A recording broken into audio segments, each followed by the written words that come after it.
जय हिंद बच्चों, जय हिंद दोस्तों। आज अपन पढ़ने जा रहे हैं मानव विकास के स्तंभों के बारे में।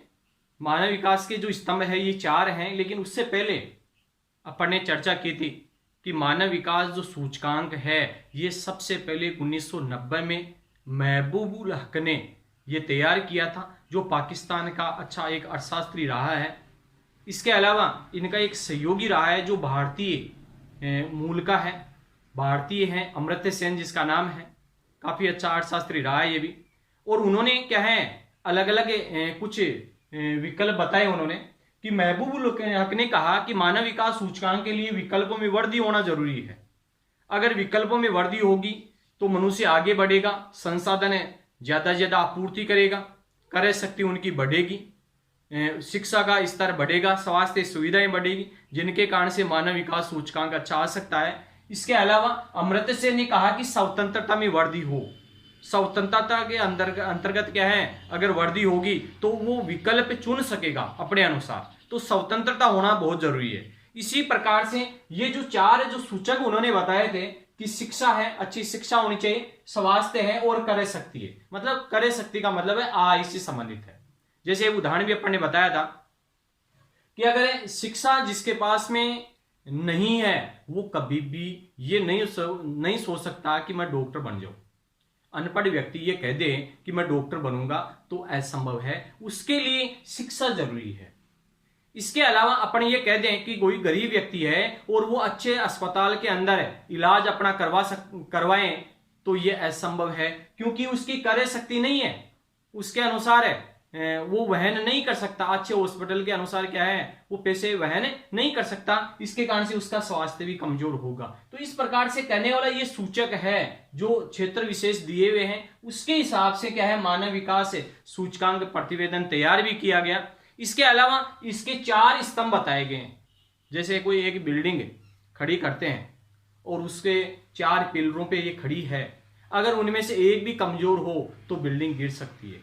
इसी प्रकार से मानव विकास सूचकांक के लिए भी ये 4 कुछ स्तंभ दिए हुए हैं, जो समता है, सतत पोषणीय विकास है, उत्पादकता है और सशक्तिकरण है। जिनमें सबसे पहला है आपके क्षमता का, क्षमता जिसको बताया हुआ है। क्षमता का मतलब इक्विटी हो, अर्थात समान अवसर मिले, प्रत्येक व्यक्ति को समान अवसर दिए जाएं। इस प्रकार से जैसे मान लो भारतीय मौलिक अधिकार दिया हुआ है, समानता का अधिकार भी है, अनुच्छेद 14 से लेकर के 18 तक है, और उसके अंदर है कि सब समान हो, सभी व्यक्तियों का कोई समानता का अधिकार है दिया हुआ है। उसी के आधार पर जैसे मान लो अपने विद्यालय के अंदर भी अपने रजिस्ट्री के अंदर मेंटेन करते हैं कि भाई ओबीसी में कौन है, SC/ST के अंदर कौन है, जनरल में कौन, मतलब कास्ट के हिसाब से अलग अलग डिवाइडेशन करते हैं। उसका कारण भी यही है कि मतलब है कोई किसी के साथ में भेदभाव तो नहीं हो रहा है, समानता का अधिकार है कि नहीं है, ठीक है, उसके अनुसार ये कार्य किया जाता है। इसके अलावा अपन बात करें सतत पोषणीयता, सस्टेनेबिलिटी, सतत पोषणीयता की अवसर निरंतर मिले, प्रत्येक व्यक्ति को अवसरों का हनन न हो, उनको लगातार अवसर मिलता रहे ताकि उनका लगातार पोषण होता रहे। जैसे मान लो बालिका जो शिक्षा है उसमें लगातार शिक्षा नहीं मिलने के कारण से वो कुछ वंचित रह जाती है, जो अवसर है उनके उनसे काफी ज्यादा क्या है पीछे रह जाती है, वो अवसर नहीं मिल पाता। जैसे मान लो कोई अनपढ़ महिला है और उसके सामने ये कहते भाई ये सर्विस लग जाएगी, असंभव कार्य है। मतलब विकल्पों में कमी आ गई उनके सामने, विकल्पों में वृद्धि नहीं हुई, उसमें कमी आ गई, ह्रास हुआ, तो ये क्या है अवसर निरंतर नहीं मिल पाते उनको। तो इसके लिए भी क्या है अवसर निरंतर मिले, ये भी इसके लिए क्या है एक स्तंभ है। इसके अलावा है उत्पादकता, प्रोडक्टिविटी, मतलब है उत्पादकता का मतलब कार्य क्षमता में वृद्धि करे। जैसे मान लो कोई ना कोई उन्होंने कार्य किया, शिक्षा का मान लो अच्छा क्षेत्र है, स्वास्थ्य सुविधाएं हैं, क्रय शक्ति है, ठीक है, लेकिन उत्पादकता मतलब धीरे धीरे निरंतर उसमें वृद्धि करता जाए, कमजोर स्थिति के अंदर नहीं आए, तो वो उत्पादकता है। इसका कार्य क्षमता में क्या है लगातार वृद्धि का कार्य वो करे। इसके बाद में आता है आपके सशक्तिकरण। सशक्तिकरण का मतलब एम्पावरमेंट, अवसरों को चुनने में शक्ति व स्वतंत्रता। कोई भी चीज है, वो शिक्षा में भी निपुण है, समाज से सुविधा भी है, क्रय शक्ति भी है, लेकिन उसको उस कार्य को कर पाने में उनमें क्या है, शक्ति नहीं है, सशक्तिकरण की कमी है, तो उसको क्या है, सशक्तिकरण के अंदर है, वो प्रगाढ़ता है, उस वो क्या है, अवसरों के अकॉर्डिंग क्या है अपना कार्य करता रहे, तो वो है सशक्तिकरण आपको, कि अवसरों को चुनने में शक्ति व स्वतंत्रता। मतलब प्रत्येक व्यक्ति को स्वतंत्र होना चाहिए, क्रय शक्ति उनकी अच्छी होनी चाहिए, शिक्षा होनी चाहिए, ठीक है, अच्छा स्वास्थ्य होना चाहिए, तब जाकर के उस क्षेत्र के मतलब मानव विकास सूचकांक काफी अच्छा रहेगा। इसी प्रकार से अपने विश्व के अंदर अगर देखा जाए तो नॉर्वे देश है, उसका मानव विकास सूचकांक इसी कारण से अच्छा रहता है कि वहां पर क्या है, ये परचेजिंग पावर्टी जो है ये अच्छी रहती है, स्वास्थ्य सुविधाएं अच्छी है, शिक्षा का जो क्षेत्र है वो 100% के लगभग है, ठीक है। तो इस प्रकार से कहने वाला जो भी विकल्प है उनके अंदर वृद्धि की है उन्होंने, और स्वतंत्रता में वृद्धि हुई है, ठीक है। तो इस प्रकार से कहने वाला ये काफी ज्यादा रोचक है, अच्छा है, और इसको अच्छी तरीके से आपको याद भी करना है कि भाई मानव विकास के स्तंभ कौन कौन से, 4 स्तंभ है।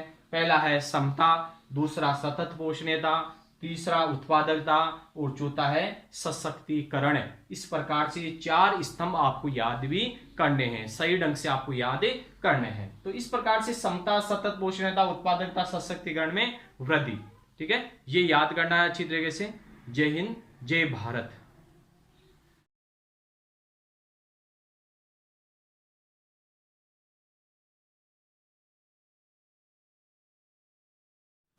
जय हिंद दोस्तों, जय हिंद बच्चों।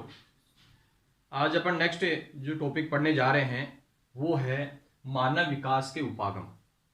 इससे पहले अपन ने चर्चा की थी मानव विकास के सूचक के बारे में, शिक्षा है, स्वास्थ्य है, क्रय शक्ति है, जो आयु उपागम के नाम से जाना जाता है, इनके संबंध में कि भाई ये जो मेन है, इसके अनुसार मानव विकास का कल्याण होता है, मानव विकास का कार्य किया जाता है। इसके अलावा अपन ने मानव विकास के 4 स्तंभ पढ़े थे, जिसको क्षमता है, सतत पोषणीयता है, उत्पादकता है और सशक्तिकरण है। ये 4 महत्वपूर्ण स्तंभ थे उनके।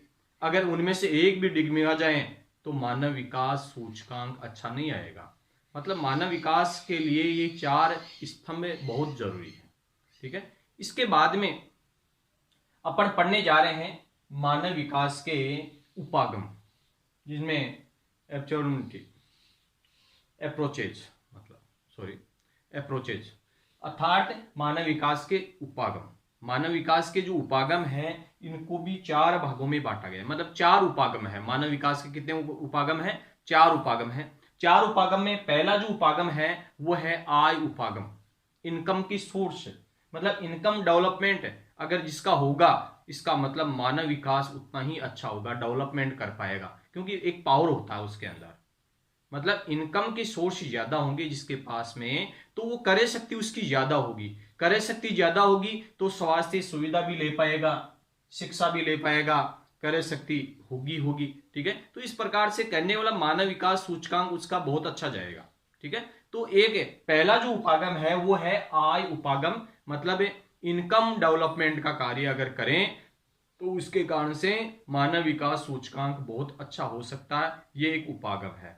मतलब मनुष्य की जो विकास की वृद्धि है, ठीक है ना, ग्रोथ रेट है, वो बढ़ाने के लिए इनकम बहुत जरूरी है। इनकम बहुत जरूरी है। इसके बाद में दूसरे नंबर का आता है कल्याण उपागम। कल्याण उपागम के अंतर्गत है, जैसे मान लो सरकार के द्वारा भी इस प्रकार का प्रयत्न किया जाए कि भाई वास्तविकता में काफी ज्यादा डेवलपमेंट करके मनुष्य में क्या है काफी ज्यादा वृद्धि करें, और उसके शिक्षा है, स्वास्थ्य है, सामाजिक सुरक्षा है, सुख साधन है, इस प्रकार की सुविधा अगर ज्यादा देंगे तो उस देश में डेवलपमेंट ज्यादा होगा, मानव का मानव विकास सूचकांक उसका अच्छा होगा। इसके लिए शिक्षा भी जरूरी है, स्वास्थ्य सुविधा भी है, सामाजिक सुरक्षा भी बहुत जरूरी है, और सुख साधन भी काफी ज्यादा जरूरी है। तो इनमें अगर इस प्रकार का ये कार्य होगा तो ये काफी ज्यादा क्या है डेवलपमेंट कर पाएगा। इसके अलावा अपन देखें कि आधारभूत आवश्यकता उपागम, ILO इंटरनेशनल लेबर ऑर्गेनाइजेशन, ठीक है। इसके अंतर्गत है जैसे इसकी 6 आवश्यकताएं बताइए। कितनी आवश्यकता बताइए? 6 आवश्यकताएं बताइए। 6 आवश्यकता के अंतर्गत देखा कि भाई शिक्षा है, स्वास्थ्य है, भोजन है, जलापूर्ति है, स्वच्छता है और आवास है।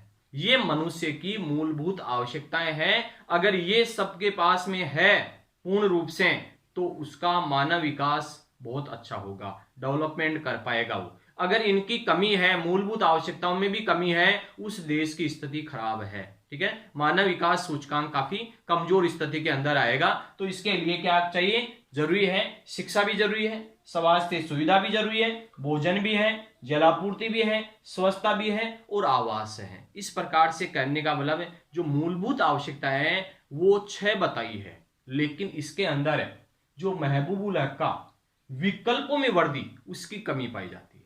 हालांकि कुछ ना कुछ सब में कमी है, वैसे अगर इनकी कमी की पूर्ति कर ली जाए तो काफी अच्छा डेवलपमेंट कर पाएगा, मानव विकास काफी अच्छा हो पाएगा। ठीक है, इसके अलावा देखें क्षमता उपागम, कैपेबिलिटी मतलब है, क्षमता उपागम का मतलब है कि शिक्षा है, स्वास्थ्य है, कार्य शक्ति, ये तीनों चीजें इसके अंतर्गत आती है। और उसके अंदर है जो अमर्त्य सेन है उसका महत्वपूर्ण रोल है क्षमता उपागम का, कि भाई स्वतंत्रता में वृद्धि होगी। मतलब है विकल्प में वृद्धि होगी तो मतलब विकल्पों के लिए स्वतंत्रता में वृद्धि होनी चाहिए। अगर स्वतंत्रता नहीं होगी तो विकल्प चुनने का अधिकार नहीं होगा, विकल्प नहीं चुन पाएगा वो। इसके लिए क्या चाहिए? विकल्पों में मतलब स्वतंत्रता चाहिए।